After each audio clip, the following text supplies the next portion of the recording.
से आई बड़ी खबर से, जहां मुरैना के हिंगोना खुर्द गांव में बीती रात अंबेडकर जयंती की रैली निकाली जा रही थी और जोर आवाज में डीजे बजाया जा रहा था और जोरदार आवाज में बज रहे डीजे को लेकर विवाद शुरू हुआ और विवाद देखते ही देखते हिंसक हो गया। गोलियां चलने लगी, फायरिंग हुई और फायरिंग में एक शख्स की जान चली गई, जबकि एक शख्स घायल बताया जा रहा है। जानकारी के मुताबिक जाटव समाज के लोग अंबेडकर जयंती पर डीजे बजाकर रैली निकाल रहे थे और इस दौरान ही कुछ गुर्जर समाज के लोगों ने तेज आवाज में डीजे बजाने पर आपत्ति जताई थी।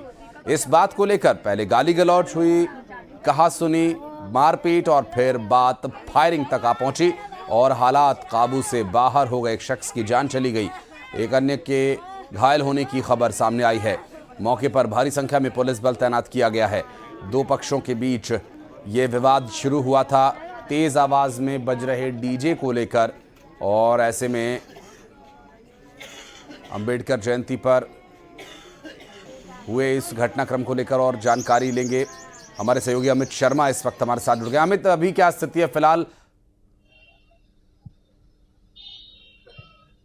बिल्कुल, देखिए अभी तक की स्थितियों की बात की जाए तो हालातों पर काबू पा लिया है पुलिस ने और मैं जिस वक्त मौजूद हूं वो डेड हाउस पर, जहां पर पुलिस बल, भारी पुलिस बल तैनात है और मेरे पीछे आप देख रहे हैं जिस तरीके से जो मृतक के परिजन है वो भी डेड हाउस पर पहुंच गए हैं और कुछ देर में पीएम की यानी कि पोस्टमार्टम की तैयारी है, वो कार्रवाई की जाएगी। लेकिन अभी तक जो घटनाक्रम में सामने आ रही है जानकारी, उसमें 8 लोगों के खिलाफ पुलिस ने मामला दर्ज कर लिया है और दरअसल जो विवाद हुआ था वो अंबेडकर जयंती की रैली निकालने को लेकर के हुआ था। रैली पूरी तरीके से शांतिपूर्वक निकल गई, लेकिन उसके बाद जब तेज आवाज में जो म्यूजिक बज करके जा रहा था, इसी का जो गुर्जर समाज के लोग थे उन्होंने विरोध किया, लेकिन विरोध का सामना इतना करना पड़ा जो जाटव समाज के लोग थे उनको के एक व्यक्ति की मौत हो गई और एक व्यक्ति जो गंभीर रूप से घायल है वो जिंदगी और मौत की ग्वालियर में जंग लड़ रहा है। लेकिन सबसे बड़ी बात यह है कि फिलहाल इस पूरे घटनाक्रम में पुलिस ने 8 आरोपी बनाए हैं, उसमें से 2 लोगों को अरेस्ट कर लिया है।